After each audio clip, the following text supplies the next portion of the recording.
everybody. Thanks for having me here. Thanks, Ganesh, for that nice intro.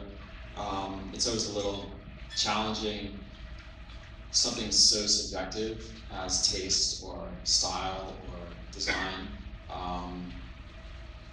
What makes it good? What makes it not good? Why there's so few good, nicely designed things out there in the world versus so many that aren't. Maybe I can shed a little light on that. Maybe I can kind of give you a little secret sauce. But I thought first maybe I would just start with me. Despite the crazy German name, I was actually born in America. I'm third generation, so I'm not German by generation. I was born in Connecticut, and my dad's an industrial designer, so I kind of grew up in a design world. And then made my way out to California to go to Art Center, one of the more prestigious, I should say, art schools out there for figuring out how to design vehicles. And my career started at Volkswagen and Audi. I spent 8 years there. Left the German team, went to the American team, worked for General Motors for 5 years, and then left the American team, went to the Japanese team, and worked for Mazda for about 3.5 years, and now I'm almost 9 years with Tesla. So that's kind of my brief walk to get to this point here. Our studio actually is in Hawthorne, California. We're not located up here. We're about 120 people down in the studio down there that actually started with me about 9 years ago. So from an army of one to where we are today, it's been kind of the growth process of designing, developing, creating these great Tesla projects and products. And our vehicles are global. I think there's some of you that are obviously not from America in the audience, and you're driving the same vehicles as anybody else, and that's intentional. We can get into that a little bit later. We didn't always start in kind of this nice building that we have, this studio now. When I joined Tesla, there was less than 300 people in the company globally, and I started our studio in a tent in the back corner of SpaceX, which was also just getting started in Hawthorne. So from pretty humble beginnings, from day one, that's where Model S really began its journey and began to come alive. We're in a small little corner, fighting for real estate space in a rocket factory, which was crazy and inspirational in its own right. But trying to develop this all-new, incredible vehicle that obviously has now changed the world and really brought people to Tesla, you guys included, but also I think opened up the eyes to the rest of the world that electric vehicles are amazing, better than natural aspirated vehicles. So from really humble beginnings in Hawthorne, we've stayed there. We've since moved to about 10 feet, maybe it's like 10 feet, from our tent to this building here, which is literally right behind SpaceX, and continue to build our team. Our team is made up of actually just a few designers, and we have a support staff of different type of people that help us go from a process that really is about envisioning what the vehicle could be, or the product could be, and then developing through different processes, mediums and techniques to get to ultimately a prototype. The prototypes are what we generally unveil to the public and show, and then following that process, we end up in a production vehicle, which you guys get to enjoy and drive around. It's not dissimilar to, sorry, I think there's a video that goes with it. It's not dissimilar to,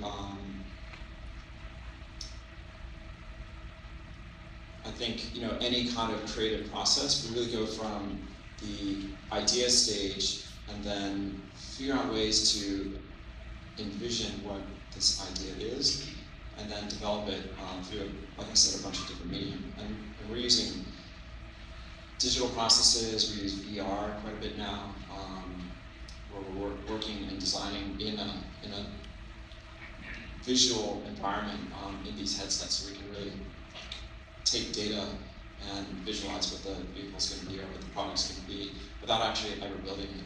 Then we build the prototypes, and that's where the interaction with the product really comes to life. And for me, that's really important. This interaction, living in a digital world is really a medium that helps us go quickly and be as efficient as possible in a process of getting from nothing to something.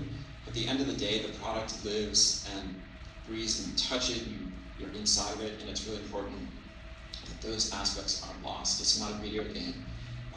And so this transition from the digital world to the physical world, and ultimately what the end product is going to be, is where we spend the bulk of our time really perfecting the details, making sure that that experience that you as a customer will live with for a lot longer, you know, many years. Hopefully you keep your cars for your lifetime, would be great. That you're living with as perfect a product as possible. And so that's where we spend a bulk of our time in this kind of prototype stage. We're really finessing and dealing on a very finite detail level, every little detail, and trying to make sure that that's as perfect as it can be. And then ultimately we get to this production stage where we've released the prototype, you guys have seen it, it's out in the world, and then we take that process in a very short amount of time with our engineering community and develop that into the production car, which, you know, I think pretty much everybody would argue that the prototypes that we reveal are basically the production intent for the vehicle, and the things that we debuted in our prototypes are what comes to life. You know, I think like Model S has these crazy door handles. Why are they there, and why does nobody else do them?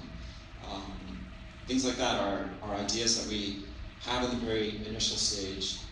They're things that I think are important because the door handle is the welcome committee to your car, basically.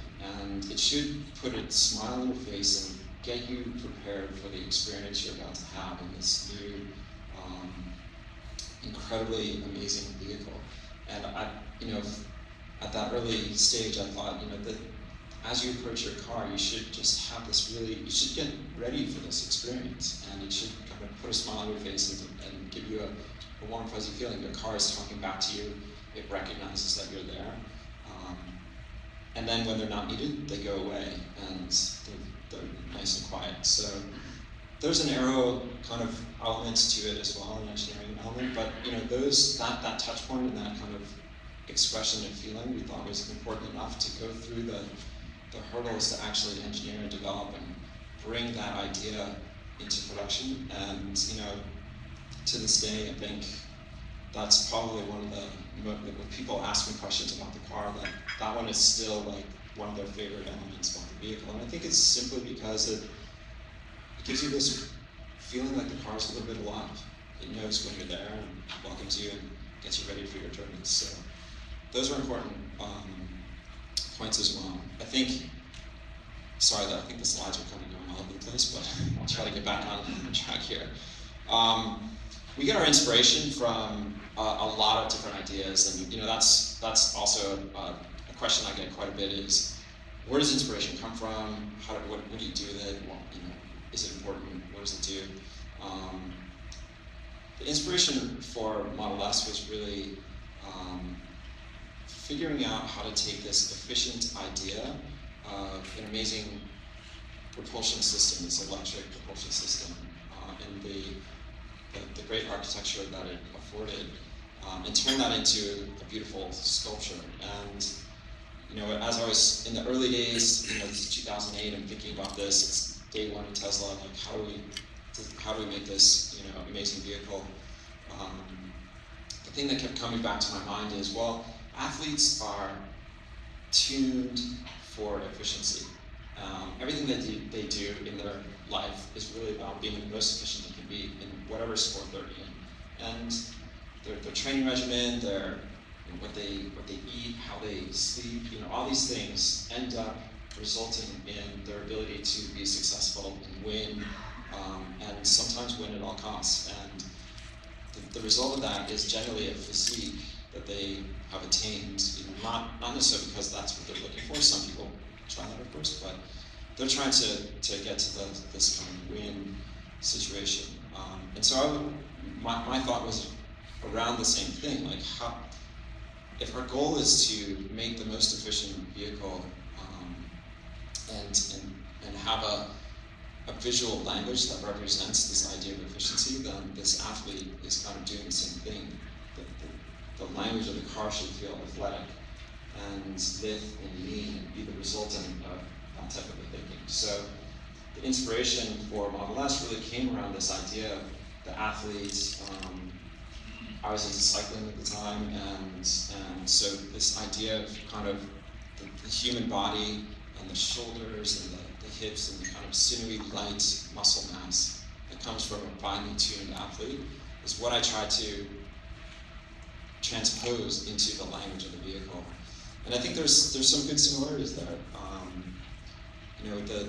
The idea of lean and lithe means that there's no extra body weight visually on the car. If the car was kind of heavy and solid and bulky feeling, the idea could be that, well, we're giving up potential range because it's inefficient, it's too heavy, etc. So really tried to make sure that the car felt light and lean, even though, knowing that the battery pack is there, it's a fairly heavy car. Wanted the expression to be light and quick and agile feeling, and I think the car lives up to that, both visually and in its performance. So that's kind of an idea around inspiration. I think, then we also combine ideas like functionality into our designs as well. And I think, maybe to bias the crowd, but I think, Model S and Model X are actually some of the most efficiently functional vehicles out there as well.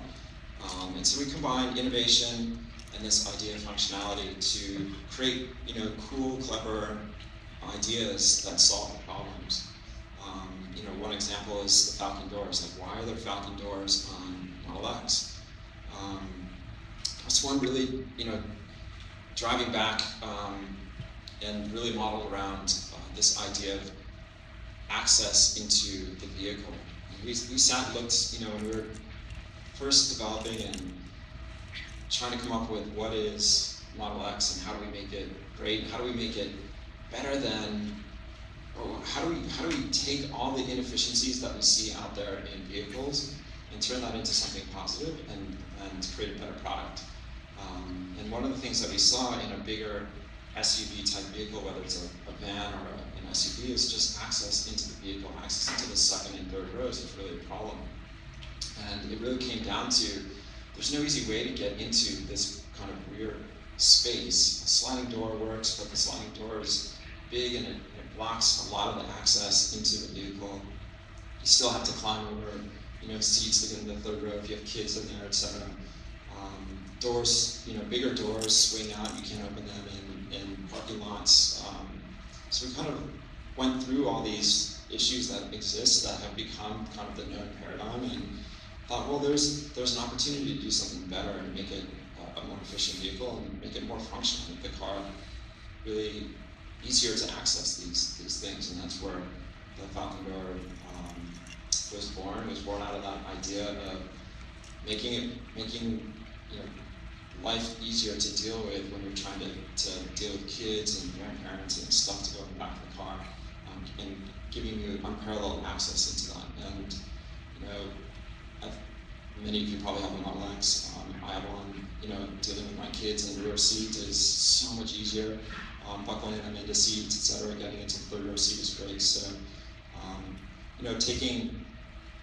taking problems and trying to solve them is also part of our design process and affording better functionality. And the end result is kind of, they're kind of cool in their own way too. So, we didn't set out with Model X to make cool, crazy doors. It ended up being the other way around, that we knocked down some problems and tried to make a more functional vehicle out of it, hence the design. I think, another idea came in the really early days of trying to develop Model S, and again, this is 2008, 2009. We're looking at just how do you make an interior of a vehicle last longer and be more up to date over time, more relevant over time. And the thing that we noticed was, interiors of vehicles get old quickly because the technology can't keep up with the pace of kind of our consumer electronic technology that we live in all the time, our phones, etc. So we thought, let's just get rid of the physical buttons, and I think we had seen iPhones starting to do this. The iPad wasn't out yet. We thought, like, just put a big screen in the center of the interior, make that the hero of the car, and just kind of put anything that used to be physical into this consistently updatable, improvable touchscreen that can just be an amazing piece of real estate for information flow back and forth, but we can constantly make it relevant over time. And I think we've proven that Model S, Model X, with this big center screen, the car retains its relevant kind of feel over time. We constantly improve it. We push software updates that make the experience better, that we take feedback from you guys on how do we make an overall interaction experience better, how do we improve navigation, how do we improve the media player, etc. You can't get that in any other car, so we kind of pioneered this idea of over-the-air updates and this big access point that's the hero of the interior, and obviously we're seeing other people trying to do that now, but the idea was really born out of, let's just make this a simpler, better experience, and one that you can enjoy and makes your car great, 3 years after you've been, or 5 years after you've owned it. So another example of just how kind of innovation, functionality, and just trying to make a better overall experience comes to light, basically. You guys, I think, submitted a bunch of questions, and maybe it's easy, I can get into more details through the questions. So, but the team picked out a bunch that maybe I should answer, and we can go from there. I've had this question a few times: how did it feel to design the most anticipated car since the Model T? I'm assuming that's referring to Model S. At the time, I don't know that we actually really felt that.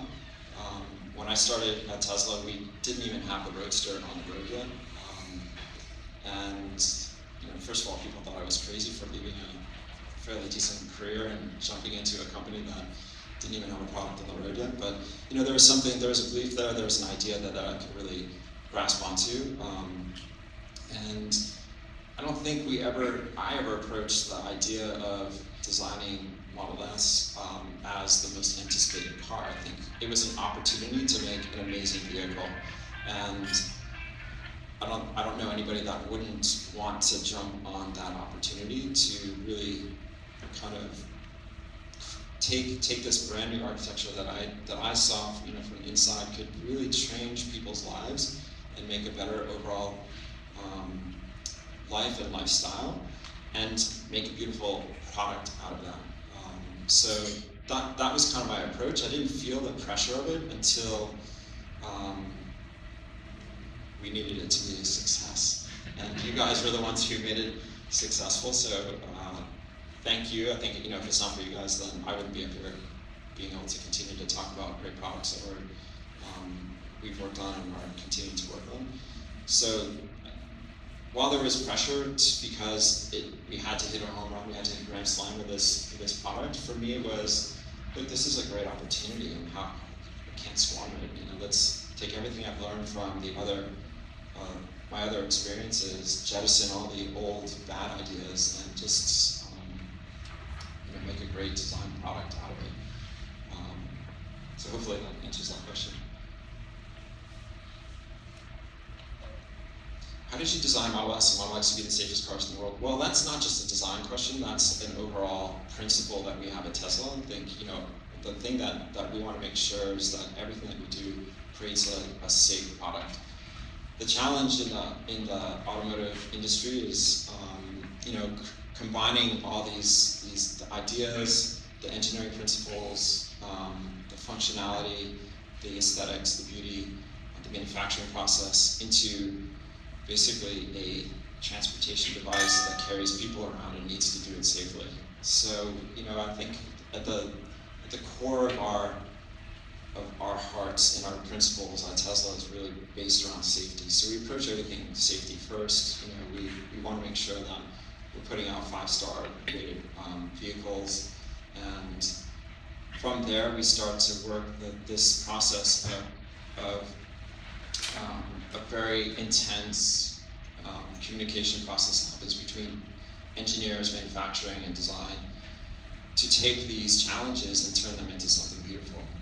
So it's not necessarily, the question is, somewhat biased towards design, but it's not really about designing the safest vehicles. What I try to do, and my kind of personal philosophy is, you shouldn't ever have to worry about safety in your vehicle, and we shouldn't ever make it look necessarily like it's encumbered by safety.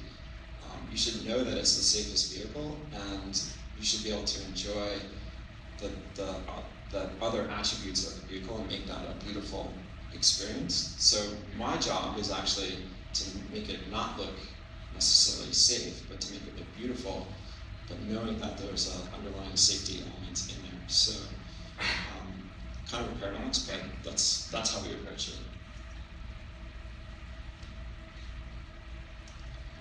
What is your definition of design versus styling? Design, I get this a lot. Are you a stylist? Are you a designer? Some designers are simply stylists. And to me, this is a little bit more of a question of just the idea of making a great product versus making a piece of art. To me, design is really about solving problems and doing that in a way that makes people attracted to the solution, makes your life better, and makes a better overall experience. To me, styling is more personal. It's more about creating an art object in a way that's more specific to my personal specific taste as opposed to solving a bigger problem. So I think, at Tesla we're as much designers as we are engineers, and I like to think that our engineers are as much designers as engineers as well. And so we have this really good conversation that happens consistently. Design doesn't ever evolve without a good engineering support team, and I think we have some of the best engineers on the planet working on our products, and that collaboration is what truly makes the overall design great. We can come up with all sorts of styled ideas, but if we don't have a good rapport and a good communication, a good path to working together to solve the problems, then it doesn't ever really become a good design, and it doesn't ever really come to fruition. We can't make these amazing products that you guys get to enjoy, or that I get to enjoy too. Designing a car seems like a paradox. Concept to production, exterior versus interior, size versus efficiency, etc. In your experience, designing Model S and X, what has proven to be the most challenging aspect? I think that's actually true. There's a lot of disparate thinking that goes into it. We want to make something that's beautiful, but there's all these restrictions that make it challenging, whether it's from a safety aspect, a material aspect, a manufacturing solution set that tends to, push and pull.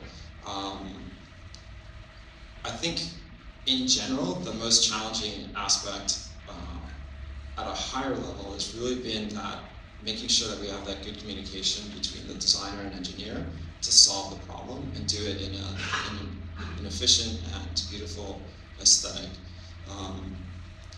I think we touched on maybe the Falcon doors. I think were a challenge.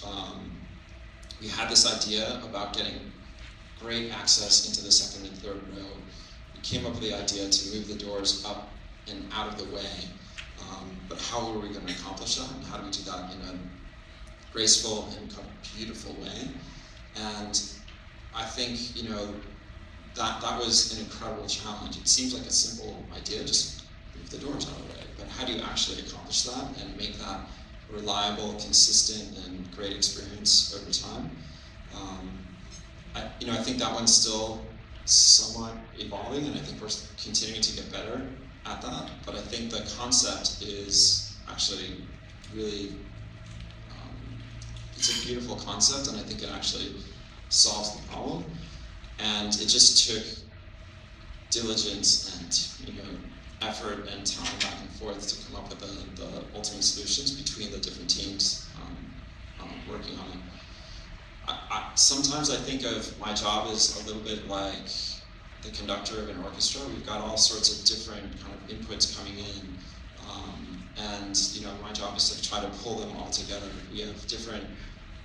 A vehicle is kind of a sculpture.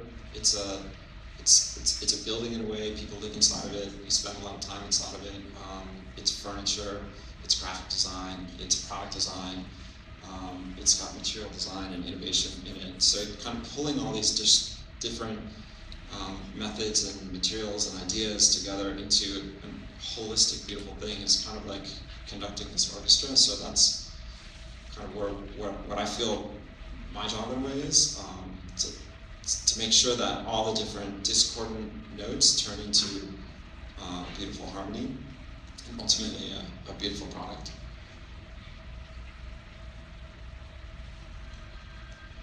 What education path would you advise for those interested in design and career like mine? Well, mine is fairly straightforward. Like I said in the intro, I grew up in a design household.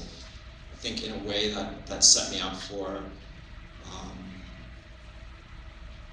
understanding a little bit about the principles. It got me going at an early age on how to kind of craft my ideas into a visual language, sketching, and some of the traditional skill sets. And then I learned that you could apply that into creating vehicles. I had a passion for cars, but I didn't know what to do with it. And so there's several schools out in the world that are really well suited towards just training creative people with a mindset for wanting to change everything, the world, etc.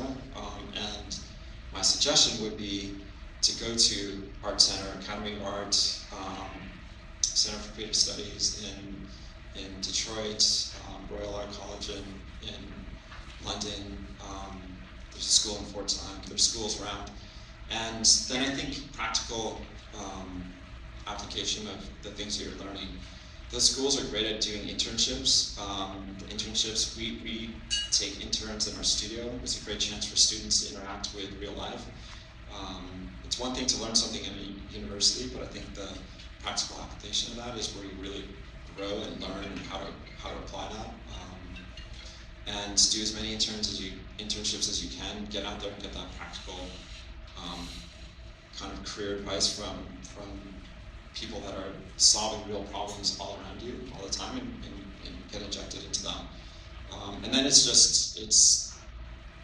dedication. It's a lot of late nights. It's passion for loving what you do.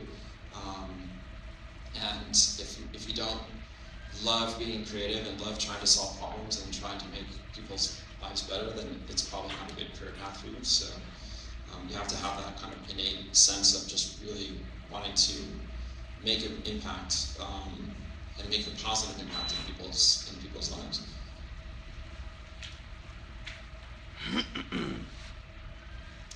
What's the design approach for Powerwall and Solar Roof, and does Tesla use the same design philosophy for all its products? Powerwall and Solar Roof were fairly new to us. We were designing vehicles. That was kind of our core skill set. Solar Roof was something that I've never designed a solar roof before. I've never designed a roof before. And we had this idea that roofs have basically a tile system that goes on them, and we could create that into a solar tile. So we kind of approached it from the same philosophy that we use for all of our products, hence the question. And how do we do it the most efficient way? What's the most efficient material use? What are what are the kind of misnomer paradigms that are out there, and how do we make just a beautiful, how do we make your house beautiful? How do we make this thing that you live in more beautiful, and combine the two together? I think, there's very few people that I know that, willingly and gladly go and put a conventional solar system on their roof because they think it's going to make their house look better. They do that because that's, until recently, the only thing that they could do to kind of be green or be responsible. And I think, when we started, when Tesla started, when I joined Tesla, and when we were designing Model S, I think in a way, same like-minded people had the same problem.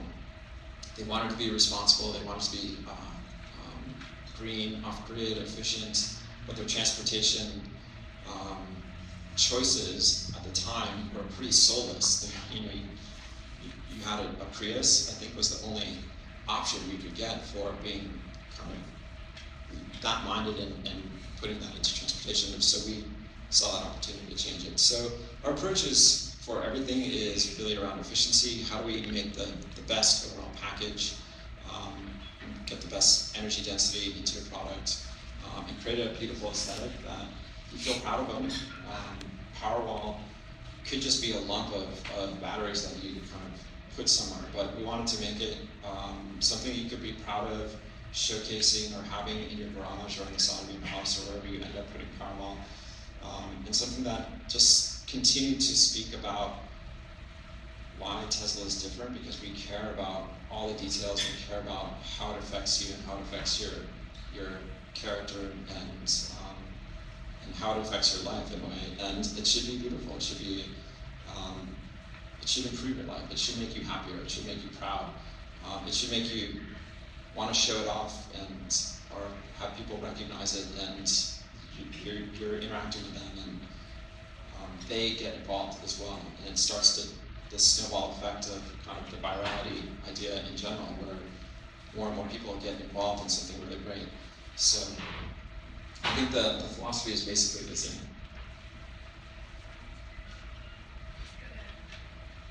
Okay. I'll just maybe answer this question, and then I think maybe we have a mic and can kind of do a Q&A. What are the top 3 cars that influenced you the most in terms of design? I think, my favorite cars are, I think, from the 60s, 50s, 60s.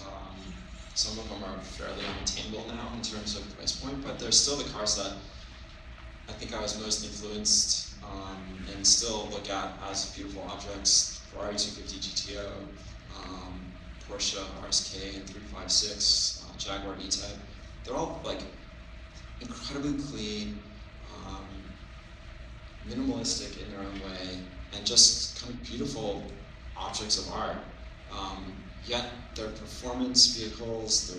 There's a passion that is around them, and those are vehicles that I just always aspire to somehow emulate that same feeling, not necessarily copy or make it look the same, but there's just a cleanliness and an emotion that drives me when I see those vehicles. Maybe one day I can attain one of them. Maybe it's a good time to just ask if there's any questions out from you guys and take them kind of raw. Yeah, raise your hand and we'll get a mic over to you guys. Hi, name's David, and thanks for all the design work that you've done here at Tesla. Beautiful cars. Got a question about I think it's called the bonnet on the fascia. Can you explain what thought went into designing the black bonnet, or not designing it, but including it, and then switching over to the fascia that doesn't have it? I think you mean the nose cone on Model S, right? Yeah. Yeah, that's a tough one. I think, at the time when we were designing Model S, we were engineering it at the same time, and there was an idea to make the car as short as possible visually. So looking at the car in side view, kind of getting a sharp nose feel to the front end, and having this nose cone helped shorten it because it was a different color than the rest of the body color. It also gave a really great place to put the badge on the car. It gave it kind of a framed space, and in the early days, nobody knew who Tesla was. There was maybe 2,000 roadsters around. Tesla was not a household name at all, and I think getting some brand recognition out there to me was important. So having this kind of picture frame around the logo was part of the bigger idea. Over time, we realized that we didn't necessarily need that anymore, and going to an even cleaner face on the front end, even more minimal, was where we moved to, and when we did the refresh. So, hope that answers that. Just raise your hand and we'll get a mic over. Hello. You're here in California, always beautiful weather. How about a convertible? I like convertibles. I'm not going to give away or hint at any future product, so.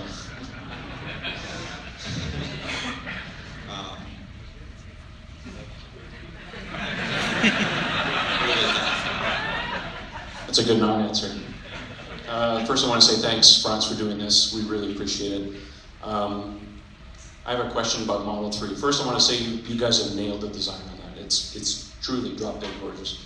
So I'm just curious to see what kind of design direction or overarching goal was for the Model 3, and what kind of design challenges were particular to that particular car. Thanks. Yeah, I won't go too much into Model 3. I think you'll experience the car when it comes out, and I think you've had a chance to walk around it already today, I believe. And you can come to some of your own conclusions around it. I think that the challenges that we face were making a truly great, affordable product, and making an attainable, affordable product that still looks sexy, doesn't look like we had to give up anything. I think I prefer to just leave the question at that, but thank you for the question. I hope, when the car comes out, we can have a further conversation around it at that time.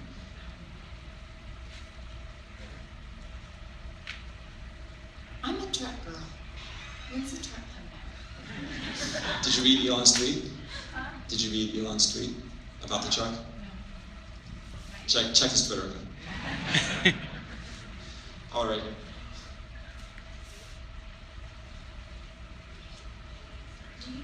Do you want to come out with a sport car, or are you? I mean, I just said that my 3 favorite cars are sports cars. Again, check Elon's Twitter account. I don't have an answer for that. Hi, Franz.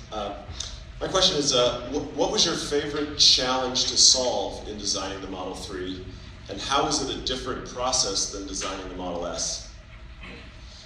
I think, again, without getting too far into the details on 3, the process is generally the same. We look at the opportunity and we go about a bunch of different ways to come up with a creative solution that makes a better product and makes people's lives better. I think the bigger challenge was how do we create this beautiful product, again, at a price point that doesn't look like we had to give up everything and make a cheap car out of it. And I think, when the product comes out, again, we can have that conversation around it. I think the proof will be in the pudding at that point. One in the middle.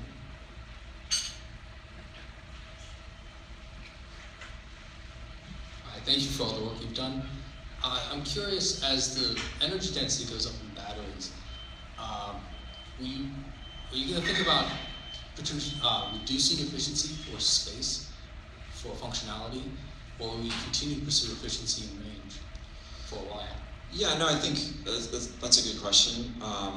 Already, the overall architecture that's afforded by having a battery pack and motors between the wheels, battery pack down low under the floor, really affords an amazing amount of space that we try to give back and make usable to the customer, to you guys. And it's really, in my mind, it's allowed us to do some really creative and innovative things. I mean, who would have thought that a sedan could hold 7 people and be nearly as spacious as many SUVs or small CVs that are out there today? So already the architecture of the vehicle it affords us to have a better overall design space to play with and make a better product. We'll always be looking at improving efficiency. I think that's just something inherent to what we do. I think you see over time that we're always working on improving range, improving performance, and never really giving up the space in the vehicle necessarily. So we'll pursue both, I think, to the end of days.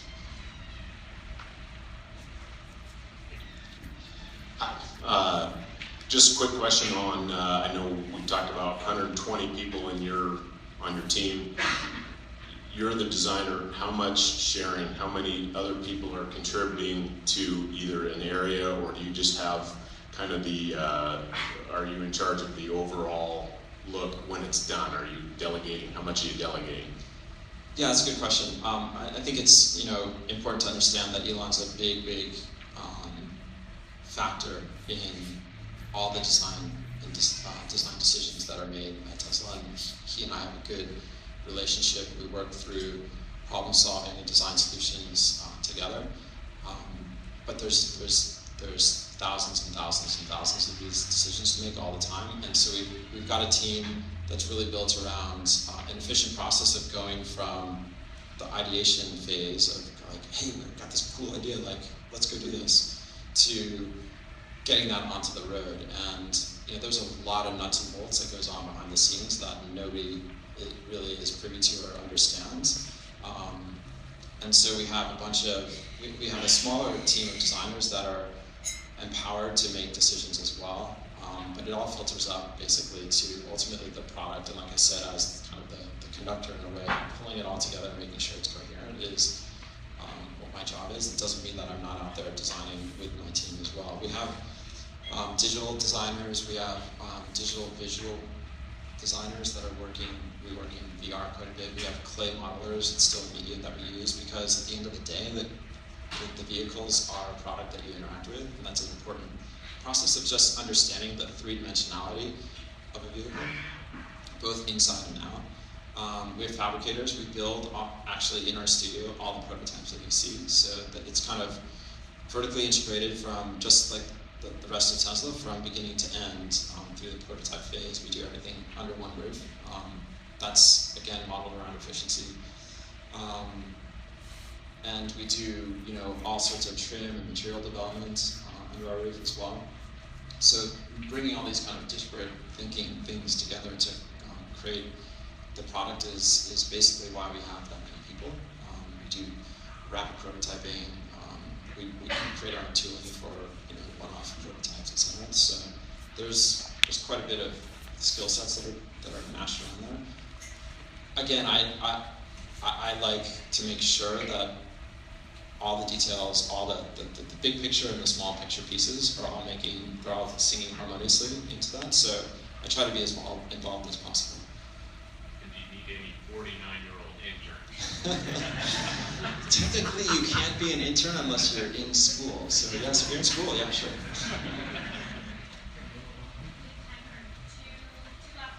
All right. I think there's one here, and then maybe one.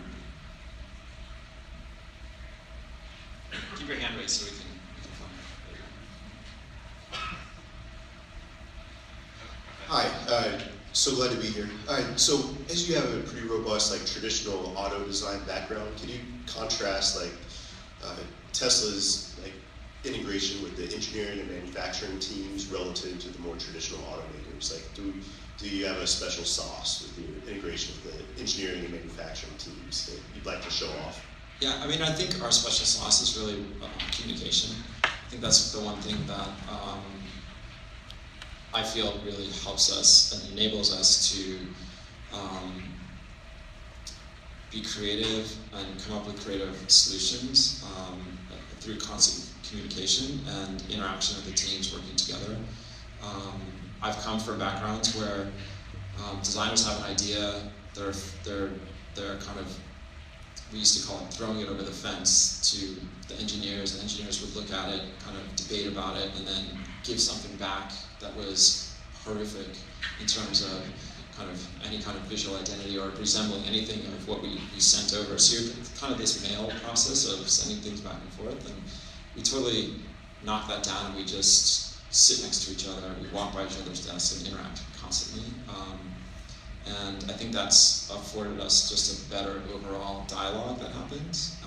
And like I said, I think, you know, our designers think in a very engineering way, so we're already coming to the conversation with solution sets in our mind on how we could engineer it, and engineers are thinking at an aesthetic level how they can problem solve as well. And I think that's, to me, that's probably one of the bigger things. It sounds so easy, but in a kind of big corporate world, it's not, and I've experienced that in the past. So. Maybe one last question. I have to disagree with one thing that you said. You said that you were here because of all of us. I believe we're all here because of you.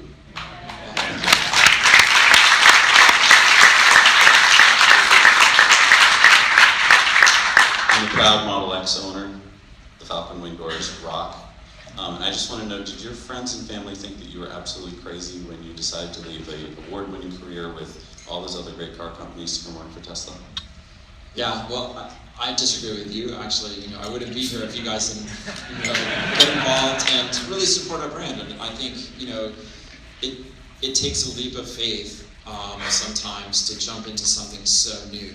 And I think, you know, in the early days of developing Model S, it was such a new idea. And, you know, Model S became, in a way, a design that was comfortable, in a way that wasn't too avant-garde thinking and too over the top and unsettling, that you couldn't feel comfortable or confident owning it over time. You know, we always thought that like our early adopters will come to the brands because they're intrigued by, you know, technology and innovation and all these ideas, but will people beyond those early adopters really be attracted to it? And I think that's the design problem that we're trying to solve, and in a way that's why Model S is a much more refined vehicle, and Model X as well, than an avant-garde statement. You know, not to pat my own back, but I still see Model S on the road, and even though, you know, I penned it coming on 9 years ago, it's still very modern, attractive, you know, sits on the road well, it's got a great balance, proportion and balance are things that I work on really hard, and it's a tough thing to nail. But ultimately, I think you guys recognize that, and we created something that you guys, that resonated somehow. And I think because of you, we're able to continue on this journey, and we're doing it together. So maybe we're both here because of each other. So we're both wrong. Yeah. Was there another part to the question? I can't remember. Did your friends and family think you were Oh, my friends and family, yes. They thought I was nuts for jumping out of my career. And at the time, I kind of felt like there's you know, here's a guy in Elon who is looking to transform a lot of different industries, and nobody else is thinking like that, nobody else is doing it. And in my career path, I was always challenged with feeling like I was able to deliver something that was really a better product. I worked on a lot of products that maybe you see driving around or whatever from other brands, but it didn't feel like, kind of felt like there was no underlying statement that was going to improve our lives or enrich our world and make a safer, better, cleaner place for us and our children and the environment moving forward. And Elon was, you know, that's what the agenda was. And as crazy as it sounded to other people, to me, it made the most sense. Here's an opportunity to make something that nobody really believed could be beautiful in a way back then, and just make it into a desirable product, independent of if you even knew that it was environmentally friendly or safe vehicle. So, yeah, they thought it was crazy. Now they look back and they get it. But I think, in hindsight, I wouldn't have made a different decision. So, again, Ganesh thanked you. I also want to thank you for being believers in the product, for engaging with us, for telling your story to other people. The viral word is so powerful, and I think this is a good example of it. You guys are great for being out there and talking about the product. I could sit here all day, every day, and talk about it, but until you actually experience the vehicle and you guys get out there and talk about it, they think I'm just drinking the Kool-Aid and trying to profess that, but you guys are believers in it. And people believe their friends. They don't believe the marketing, So you guys are great to be out there and doing that. Thank you very much. And because of you, we will continue to bring you more and more great product. Thanks.